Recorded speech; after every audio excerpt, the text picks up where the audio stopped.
जब समरसता की बात आती है तो भारतीय समाज हमेशा से समरस रहा। ये तो हम सब जानते हैं ना कि रामायण काल के बाद में महाभारत काल आया था। तो रामायण काल पहले था, इसका मतलब वो हमारी अधिक प्रामाणिक जीवन था।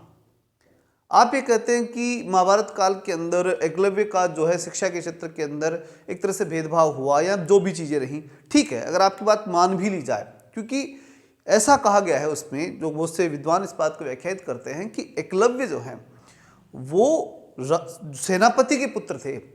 तो सेनापति हर किसी को नहीं बनाया जाता, और अगर किसी दूसरे राज्य का सेनापति है तो एक राज्य का अगर जो गुरु है, जो शिक्षक है, उसकी कई जिम्मेदारियां होती हैं। वो सोचता है कि मैं दूसरे राज्य के नागरिक को शिक्षा दूंगा नहीं दूंगा, क्या करना है क्या नहीं करना, वो हो सकता है उनका उस समय का डेकोरम जो भी रहा होगा, हम उस पर ज़्यादा वो विवाद नहीं खड़ा कर सकते, और हो सकता है कि उस समय भेदभाव हुआ भी होगा। लेकिन उससे पहले की कंडीशन आती है रामायण काल, और रामायण काल की जब हम बात करते हैं तो निश्चित रूप से एक जो गुरुकुलीय पद्धति की बात करें तो भगवान वाल्मीकि जो है उनका खुद का गुरुकुल था। उनके गुरुकुल के अंदर राम के पुत्र पढ़ने गए थे। ये कमजोर बात है क्या? ये कभी ये कही जा सकती है कि जातीय आधार पर कुछ हो रहा था? खुद भगवान वाल्मीकि जी ने जो महाकाव्य, रामायण महाकाव्य पूरा का पूरा है, वो रामायण लिखी है संस्कृत भाषा के अंदर, संपूर्ण संस्कृत भाषा में। तो कोई अज्ञानी व्यक्ति या बिना किसी नॉलेज वाला व्यक्ति जो है, या फिर जो बिना पढ़ा लिखा व्यक्ति कोई रामायण लिख देगा संस्कृत में? संभव है? नहीं है। तो मतलब वो तो बहुत विद्वान थे, और बड़े विद्वान थे, तब उन्होंने रामायण लिखी थी।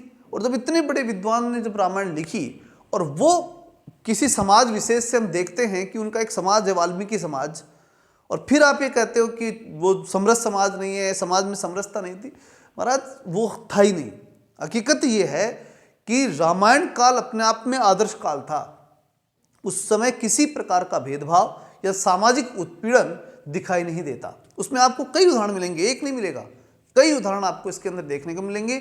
उसमें आप जो है गुरुकुल से लेकर के फिर उसके बाद आप केवट के अंदर, जो केवट जो कि एक कार्य था, एक उस समय की बात करें कि एक जाति के अनुसार अगर देखा जाए तो उस समय माना गया, लेकिन वो सब चीजें जो थी वो सब समानता के आधार पर थी। यानी एक ऋषि, एक राजपुत्र और एक केवट, तीनों समान रूप से बैठे हुए थे, कोई दिक्कत नहीं थी, और समानता स्थापित की गई थी।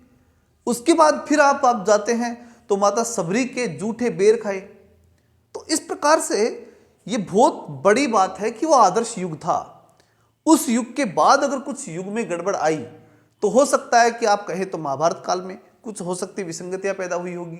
उसके बाद में ज्यादा अगर जो प्रामाणिक जानकारियां मिलती हैं तो वो ये मिलती हैं कि मुगल काल में और फिर अंग्रेजों ने वहां ज्यादा विशेष रूप से समाज को बांटने का प्रयास किया, क्योंकि बांटो और राज करो की जो विशेष रूप से जो पद्धति थी या जो सोच थी शासन करने की, वो तो अंग्रेजों के काल में बड़ी विशेष रूप से पैदा हुई। उसके अंदर उन्होंने यहां तक कि न केवल हिंदू समाज, हिंदू और मुसलमानों को बांटा और हिंदू समाज को भी बांटा। आप 1919-1935 के अधिनियम उठाकर देखिए, वहां उनकी बिल्कुल स्पष्ट रूप से बांटने की पद्धति थी। वहां उन्होंने अंबेडकर जी को अपने साथ लेकर के और एक जो है आरक्षण की व्यवस्था, चूंकि अंबेडकर जी निश्चित रूप से वो अच्छे विचारों के साथ विभिन्न समाजों को जो है एक शोषण से मुक्ति दिलाने का प्रयास कर रहे थे, एक अलग से राजनीतिक व्यवस्था के अंदर वो शामिल करना चाहते थे। लेकिन फिर उसके बाद गांधी जी ने अनशन करके अंबेडकर जी को जो है इस बात को समझने के लिए तैयार किया, और दोनों विद्वान व्यक्ति थे, दोनों ने बैठ करके समझाइश की एक दूसरे ने। गांधी जी और अंबेडकर दोनों ने मिलकर के इस बात पर विचार किया और सोचा कि आगे जाकर के बहुत बड़े नुकसान हो सकते हैं। निश्चित रूप से भारत का एक विभाजन और होने के लिए तैयार था, तो उस विभाजन को रोकने के अंदर दोनों की बड़ी भूमिका थी। इसलिए विभाजन का जो मूल काम हुआ वो या तो मुगल काल में हुआ या अंग्रेजों के तो इतने बड़े उदाहरण मिलते हैं, पूछो मत। उन्होंने तो पूरे समाज को बांट करके राजनीति करनी चाहिए और इस देश के ऊपर शासन किया। इसलिए यह कहना कि भारत प्रारंभ से समरस नहीं था, यह बिल्कुल गलत है। भारत की जो संस्कृति है और एक पद्धति है वो तो यही है कि शुरू से वर्ण व्यवस्था के अनुसार था, और वर्ण जाति की कोई व्यवस्था नहीं थी, वर्ण की व्यवस्था थी। और वर्ण का जो कंडीशन है वो थी योग्यता के आधार पर, कार्य के आधार पर, जो जैसा कार्य करेगा वैसी जाति होगी, यानी वर्ण होगा। जाति तो बोलेंगे नहीं, क्योंकि जाति नाम ही नहीं मिला, वर्ण व्यवस्था मिली है। तो वर्ण उसी अनुसार मिले बने और फिर उन वर्णों के अनुसार कार्य चले, और उनमें भी आपस में कोई भेद नहीं था। अगर कोई योग्य ज़्यादा भी है अपने कार्यानुसार, अगर कुछ योग्य है भी तो उसे सम्मान था, लेकिन जो नीचे है उसका अपमान भी नहीं था। जो अन्य वर्गों के अंदर है उसका कोई अपमान नहीं था। एक श्रेष्ठ जो है समाज की व्यवस्था थी। इसीलिए गांधी ने कहा है, गांधी जी ने स्पष्ट कहा है कि राम राज्य की स्थापना होनी चाहिए, और राम राज्य में किसी प्रकार का कोई भेदभाव नहीं था। जो समरसता की बात की जाती है वो निश्चित रूप से समरसता थी, और इस प्रकार के जो विषय जो रखे जाते हैं या लाई जाती है, समानता लेने की बात अब जो कर रही हो, ये कानूनों से नहीं लाई जाती है। कभी भी समाज में समरसता कानून से स्थापित नहीं हो सकती, क्योंकि एक बड़ी बात यह है कि आप जिस बीमारी का इलाज करेंगे तो उसके अकॉर्डिंग दवा देंगे। समस्या जो है ये सामाजिक है, और समाधान आप करना चाहते हैं जो है शैक्षिक व्यवस्था के माध्यम से, आर्थिक व्यवस्था के माध्यम से, इन सब चीज़ों के माध्यम से आप समस्या का समाधान करना चाहते हैं। हो जाएगा क्या? बिल्कुल नहीं होगा। समस्या सामाजिक तो समाधान भी सामाजिक ही करना होगा। जैसी समस्या वैसा समाधान। समस्या है समाज में, और समाधान समाज ही कर सकता है। अगर समाज इस बात को समझे और उसके लिए तैयार हो जाए कि हाँ, हमारे पूर्वजों ने जो है इस प्रकार का चेंज जो है लिया था, उस चेंज को हम फिर से सही करते हैं, जो भी चेंज हुआ, और हम पुनः राम राज्य के रूप में जाएंगे और उस राम राज्य की स्थापना करेंगे जिसमें कोई भेदभाव नहीं था। अगर ये तय कर लिया जाए तो न बड़े के साथ भेदभाव होगा और न छोटे के साथ होगा, यानी न उच्च वर्ण के साथ होगा न छोटे के जो है जातियों के साथ होगा, और ये छोटी बड़ी का जो कॉन्सेप्ट है वो पूरी तरह खत्म हो सकता है, क्योंकि कुछ छोटा बड़ा नहीं होता उसमें।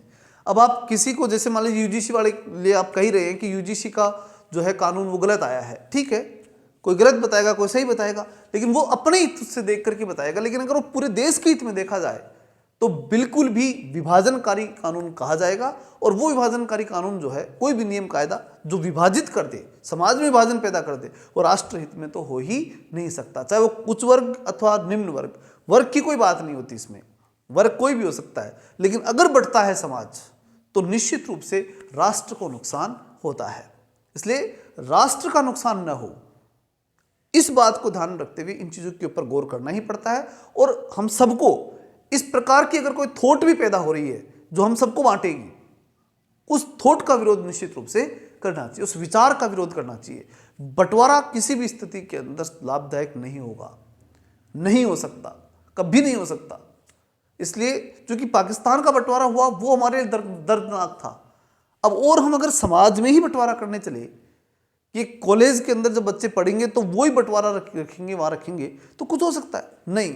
हम किधर जा रहे थे, किधर निकल लिए, ये बड़ी बात है। कोर्ट ने इस बारे में स्पष्ट कहा है कि हम जाति व्यवस्था को समाप्ति की ओर जा रहे हैं और हमने एक रास्ता अलग ही बना दिया।